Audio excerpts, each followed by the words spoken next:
Episode 3। Hindu Mahasabha का चुनाव घोषणा पत्र 1946। भारत की विधानसभाओं के आम चुनाव निकट हैं। देशवासियों के सामने दो मुख्य मुद्दे उठाए जाएंगे, भारत की राष्ट्रीय एकता और पूर्ण स्वतंत्रता। दूसरे एपिसोड में आपने कांग्रेस के चुनाव घोषणा पत्र के बारे में सुना था। अब हम आपको बताएंगे कि 1946 में हिंदू महासभा ने हिंदुओं और भारतीयों के भविष्य के लिए क्या सोचा था। हिंदू महासभा की विचारधारा बहुत स्पष्ट है।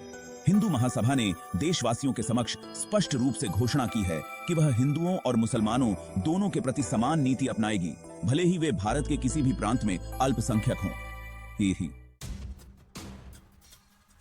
वर्तमान प्रांतीय सीमाओं को परिभाषित करने में कोई वैज्ञानिक प्रक्रिया नहीं अपनाई गई है। इसके विपरीत स्वार्थी साम्राज्यवादियों ने उन्हें इस तरह से खींचा है कि देश के लोग आपस में आत्मघाती झगड़े में लिप्त होने के लिए मजबूर हैं।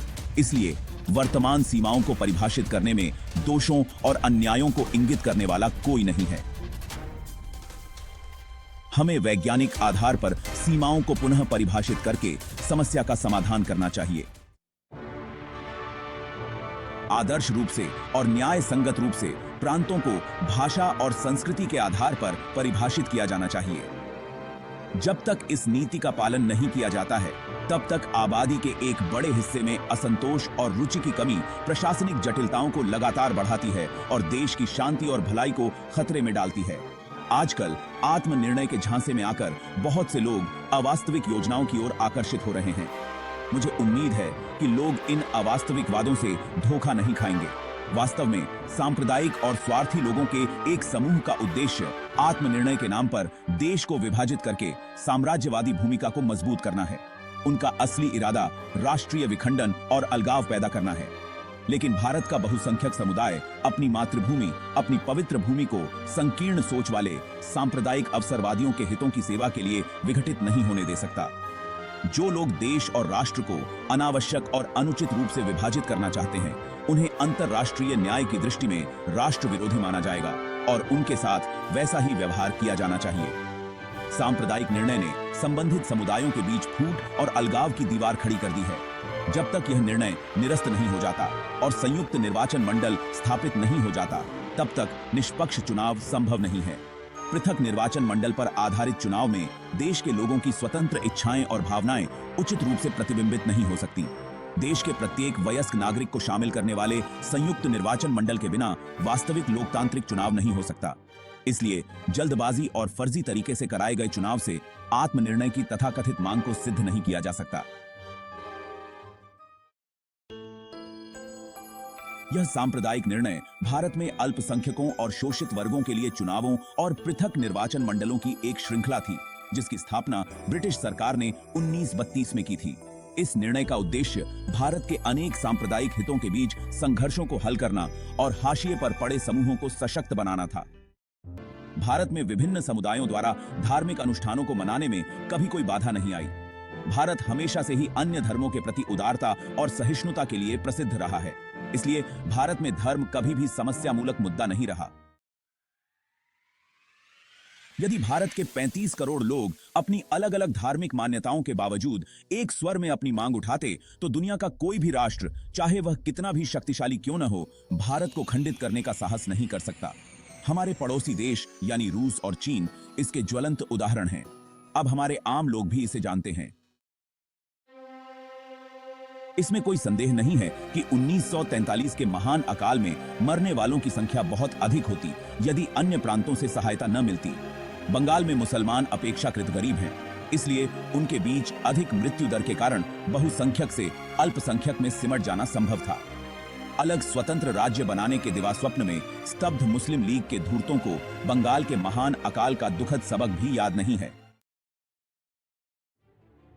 इसके अलावा यदि भारत विघटित हो गया, तो पड़ोसी देश भारत पर आक्रमण करने के लिए लालायित हो उठेंगे।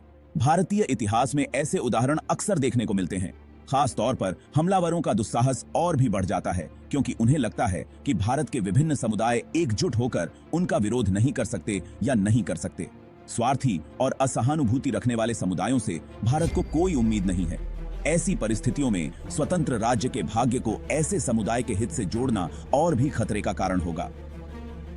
कहानी में आगे बढ़ने से पहले कृपया हमारे चैनल को लाइक, शेयर और सब्सक्राइब करें। कृपया यह सब ध्यान से सुनें, तब आपको समझ में आएगा कि हिंदुओं के साथ क्या हुआ। हो सकता है कि आपको कभी कभी बोरियत महसूस हो, लेकिन यही वह समय है जब हिंदुओं को जागना होगा। इसके अलावा हिंदुओं के पास और भी महत्वपूर्ण धार्मिक कारण होंगे। हिंदुस्तान उनकी मातृभूमि है, उनकी पवित्र भूमि है और उनकी दिव्य भूमि है। हिंदुओं को यह देखना होगा कि उनकी सदा पूजित मातृभूमि नष्ट न हो। हिंदू पवित्र मातृभूमि की एकता और अखंडता को बनाए रखने के लिए बलिदान देने से नहीं हिचकिचाएंगे। हिंदुओं के लिए भारत न केवल उनकी मातृभूमि है, बल्कि पूजा करने के लिए पवित्र स्थान भी है। हिंदू अपनी मातृभूमि के विखंडन को अंत तक बर्दाश्त नहीं करेंगे, इसलिए उनका उद्देश्य स्पष्ट है, कर्तव्य स्पष्ट रूप से परिभाषित हैं। अखंड भारत और पूर्ण स्वतंत्रता। इस धर्म युद्ध में हिंदू महासभा हिंदुओं की सहानुभूति से कभी वंचित नहीं रहेगी। वंदे मातरम। श्री हरिदास हलधर, सचिव, संसदीय बोर्ड, बंगाल प्रांतीय हिंदू महासभा। यह स्पष्ट रूप से स्पष्ट है कि मुस्लिम लीग ने केवल एक सूत्रीय कार्यक्रम यानी भारत को विभाजित करके पाकिस्तान की स्थापना पर महत्वपूर्ण चुनाव लड़ा। यह चुनावी लड़ाई पाकिस्तान को प्राप्त करने की पहली लड़ाई है। हमारा भविष्य चुनाव में जीत पर निर्भर करता है। राजनीतिक स्थिति पर एक स्पष्ट मानसिकता दी। लीग सुप्रीमो श्री जिन्ना के लिए यह चुनाव पाकिस्तान पर मुसलमानों का जनमत संग्रह था और वे सही साबित हुए। घोषणा पत्र बाहरी तौर पर अंग्रेजों के खिलाफ, लेकिन वास्तव में हिंदुओं के खिलाफ युद्ध घोषणा थी। मुस्लिम लीग ने 86.8% मुस्लिम वोट हासिल किए और केंद्रीय विधानसभा के लिए हर एक मुस्लिम निर्वाचन क्षेत्र में जीत हासिल की। इससे स्पष्ट रूप से पता चला कि भारत के 86.8% मुसलमान देश का विभाजन और संपूर्ण मुस्लिम समुदाय के लिए एक अलग मातृभूमि की स्थापना चाहते थे। बंगाल में मुस्लिम लीग के लिए परिणाम अधिक शानदार रहे। इसने मुसलमानों के लिए आरक्षित 123 सीटों में से 150 सीटों पर कब्जा कर लिया और श्री एच.एस. सुहरावर्दी के नेतृत्व में मंत्रिमंडल का गठन किया, जिसमें 25 यूरोपीय सदस्य और श्री जोगेंद्रनाथ मंडल के नेतृत्व में अनुसूचित जाति संघ के सदस्य शामिल थे। यह एक स्थिर सरकार थी, इसमें कोई संदेह नहीं है, लेकिन बंगाल के हिंदुओं का भाग्य अस्थिर और हमेशा के लिए बर्बाद हो गया। चुनावों में जीत से नशे में चूर लीग के नेता अब खुले तौर पर युद्धोन्मादी हो गए।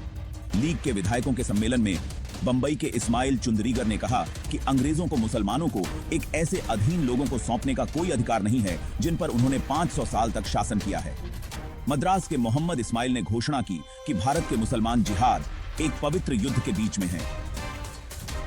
खिज्र हयात खान के युद्धकालीन मंत्रिमंडल में एक मंत्री, बाद में बर्खास्त, ने कहा कि अगर मुसलमानों को मौका दिया जाए तो वे अभी रिहर्सल दिखाएंगे जब ब्रिटिश सेना अभी भी वहां है। सरफिरोज खान नून ने गरजते हुए कहा कि अगर उन्हें केंद्रीय सरकार या हिंदू राज से लड़ने के लिए मजबूर किया गया तो मुसलमान जो कहर बरपाएंगे वह चंगेज खान या हलाकू ने जो किया उसे शर्मसार कर देगा।